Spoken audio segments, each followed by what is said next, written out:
I don't know if anybody had been wondering where that team that we saw during the losing streak and also early part of the season had gone, but we found them.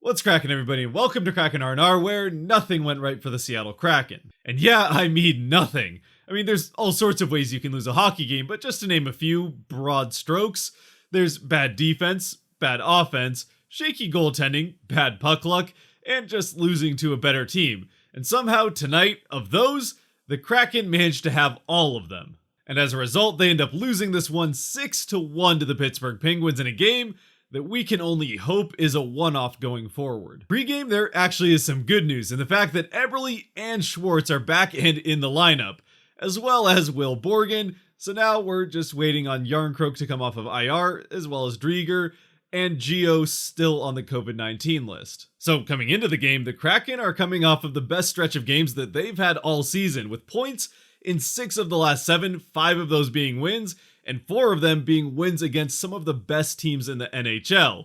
And now they're getting their 2 leading scorers back from injury. Unfortunately, as you can probably already tell from that final score that we talked about, that's pretty much already the high point of the game for Seattle right there. To be fair, early on the Kraken are getting a fair amount of pressure and time in the offensive zone. No shots, but still pretty good pressure, and it's a good start for the Kraken. Right up until it isn't. Pittsburgh is finally able to get the puck into the Kraken end of the ice, but before they can really get much of anything set up, the play is broken up. And then that's where everything goes wrong. Which, I know, sounds kind of backwards. The Pittsburgh play is broken up, then things go wrong. But that's pretty much just how tonight went. It's Lauzon lazily drifting away from a puck in the defensive zone, just letting it come to him, which eventually it would have done if it hadn't been for Danton Heinen, who just thinks to himself, well, if you're not going to take the puck, then I guess I will. He scoops it up, passes it to Carter, who's next to the net, who I think was actually trying to get this one out net front for Zucker to finish, but Grubauer goes for the stick check to block the pass, and while he does get his stick on the puck to block the pass, it takes an unfortunate hop off of his stick, over his shoulder, and into the net for an early Pittsburgh lead, less than 2 minutes into this game. For Grubauer, I think this is kind of a tough one to put on him too much. I think he was actually trying to do the right thing here. The puck just takes an unfortunate bounce off of his stick to end up in the back of the net. It's the kind of thing that's gonna happen from time to time over the course of a season. Unfortunately, as we would see as the night goes on, it happens from time to time throughout this game, but we'll get there. So ultimately, outside of the bad puck luck that finishes it, I do think this first goal falls pretty squarely on the shoulders of Lauzon, and for those of you who are, let's just say, not in the Lauzon fan club at this point, this was the game for you, as he definitely did not have a good game whatsoever. Of course, as we know from the final score, this one goal was not the difference in the game, and he was far from the only player to have a bad game for the Kraken, but still, I'm sure it'll be used as ammunition. It's also now yet another Kraken game with more early action on the scoreboard, and while we had started to get a bit spoiled with that action being good for the Kraken, it's back to old tricks in this one, with it very much not going in their favor. And then shortly after this first goal, Crosby gets a very good look in front of the net that takes a nice Grubauer save to keep this game from becoming 2-0 early. At least for another minute or so anyway. As still, within the first 5 minutes of the game, a shot from the blue line by the Penguins finds a way to leak through Grubauer's 5-hole, but at least Oleksiak is there next to the post to clean this one up and keep it out of the net. Or at least he would have been if Crosby had been right behind him, getting his stick between Oleksiak's legs and finishing this one off as he gets to it first to make this 2-0 and getting the goal that Grubauer took from him earlier. And once again, just like with the first goal, now for the second time in the first 5 minutes of the game, there's not a whole lot more Grubauer could have done to keep this one out. Now, you're probably thinking, well, he could have just not let it leak through his 5-hole. I think that's pretty straightforward how he could have done more to keep this one out. But when you slow this one down, it starts to become a little bit more clear how that ended up happening in the first place. The shot from the blue line is going slightly right to left, so Grubauer correctly kicks out his left leg to send the rebound into the corner, which does open up his 5-hole. Unfortunately, the puck, which would have hit his pad and gone into the corner, never gets to it as it ends up tipping off the toe of Alexiak's stick, and that's how it gets between Grubauer's leg. Now, of course, Alexiak does get behind Grubauer and is able to almost keep this one off the blue line, at which point Crosby is the one that puts it in. So for the second time already in this game, Grubauer just ends up falling victim to whatever witchcraft was put on this puck for it to constantly bounce against the Kraken. And it's going to continue to do that. I mean, I'd say Crosby was deflating the pucks, but not really sure that applies in hockey. Whatever the reason though, all that matters is that 5 minutes into the game, it's 2-0 Penguins. And then seconds later, it's 3-0. So yeah. This time it's Heinen choosing to shoot it himself. Sheahan goes for the block, but it deflects off of his shin and into the back of the net. And sure, maybe this is one you'd like to see Grubauer come up with, but it also turns out there's a reason that offensive players like to try to tip the puck in front of the net. It's because it makes it a lot harder on the goaltender to be able to tell where the puck is headed. Unfortunately, the same applies when it deflects off of a defending player as well. So at least for me anyway, in this game, while the stat sheet will say that Grubauer gave up 3 goals on just 4 shots, I think you can pretty much chalk up all 3 of those goals to just bad luck more than anything else. And maybe a little bad defense as well. Still though, it's definitely not the start you want to see. Unless of course you're a Pens fan or you really wanted to see Joey Daccord play, which he's going to get a chance to do as after 3 quick goals, regardless of how they happened, they are going to pull Grubauer and put Daccord in for the remainder of this game. At this point, and after surviving a couple more minutes of Penguins pressure and some more shots, Seattle does start to wake up a little bit and gets a number of very good scoring opportunities at the other end of the ice, with both McCann and Tanev having pucks barely miss them in front of the net for what would have been easy goals. And with the lone exception of one absolutely fantastic save that Daccord makes at the other end, the Kraken are able to maintain that pressure and really control the remainder of the first period, getting a number of chances on net even beyond those of Tanev and McCann, but they just cannot catch a break to save their lives, as it seems like while the puck was finding any bounce that it could to end up in the back of the Kraken net, it was doing anything it could to avoid Kraken sticks in front of the Pittsburgh net.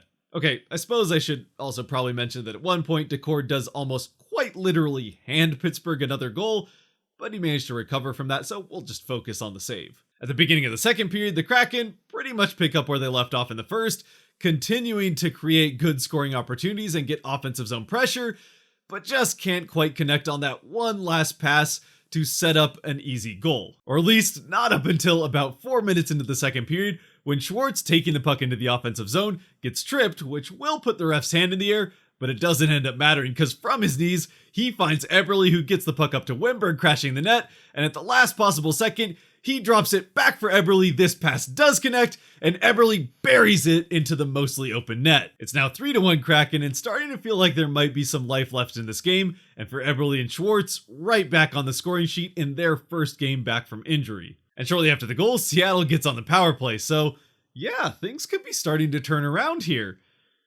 But the best penalty killing unit in the entire NHL kinda makes the Kraken look silly in this power play, with ultimately the 2 best scoring chances coming for the Penguins, one of which being on a free breakaway that Daccord is able to make a nice save on. Fortunately, in spite of how that power play ends up going, the Kraken are actually able to control the majority of the rest of the second period, getting a number more scoring chances and shots off on goal, and playing well against a Pittsburgh team that's playing stifling on the defensive end, not giving the Kraken hardly any space to work with whenever they got the puck, including one really good chance that the Kraken get on an odd man rush, but as Geekie tries to get the pass across to McCann, DeSmith is able to poke his stick out into the passing lane and just get enough of the pass to make sure that this one does not go into the net.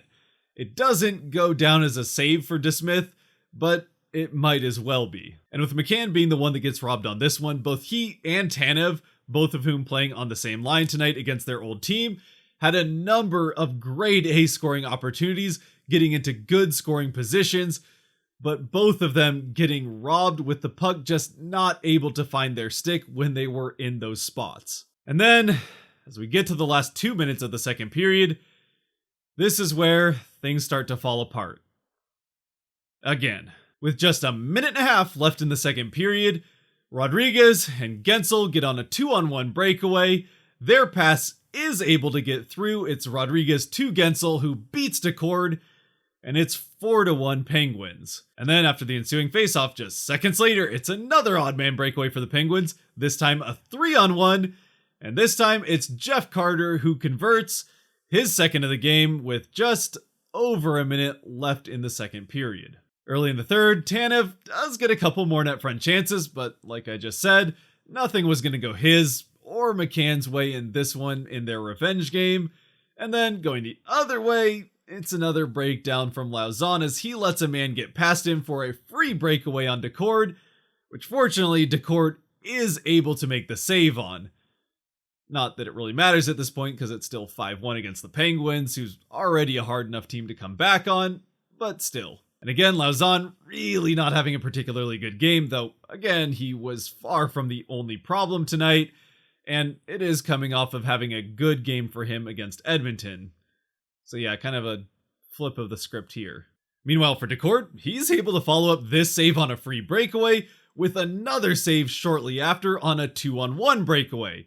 So, for those counting, at this point he's faced at least 2 free breakaways, one of which being on a power play for the Kraken, 2 2-on-1s, and a 3-on-1. And honestly, it might have been worse than that. And although the last Pittsburgh goal of the night to make it 6-1 doesn't come on an odd man rush, it's just a good shot from a wide open Gensel who gets lost in the defense, it is still kind of the story of the night, or at least the third period for the Kraken.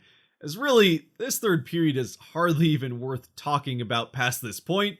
It just ends up being an incredibly sloppily played period by the Kraken from start to finish, with passes all over the place, hardly ever connecting, the defense even more all over the place and pretty much as bad as we've seen them all season in this period specifically, letting up odd man rushes like they're Oprah at the end of a show, and by the end of it, they're honestly lucky to escape this one, having given up just 1 goal in the period. By the end of this game, and Hackstall would say as much in the press conference afterwards, it really just ends up seeming like a game that got away from the Kraken early with those 3 early goals with weird bounces on all 3 of them. Again, regardless of how it happens though, from there the Kraken are playing from behind against a team that is hard to play from behind against, and they showed why tonight, playing again a very stifling playstyle, really not allowing the Kraken to use any of the speed offense that they have tried to utilize so far to this point in the season, and not giving them much space at all to get set up in the offensive zone. Seattle really did play a pretty good period and a half from right about the middle of the first period on through almost the end of the second before that collapse at the end. But with that being said, and even if you want to take those 3 early goals off the board, just chalking those up to bad luck, the Kraken did not play well enough to win this game by any stretch, just by how they played the third period alone. I should also probably mention that the 3-on-1 goal that ends up going in past Decord also ends up happening after Decord makes the save on the 3-on-1 chance, and then the rebound shot is going to go wide, but it ends up going off the shin of Alexiak and in.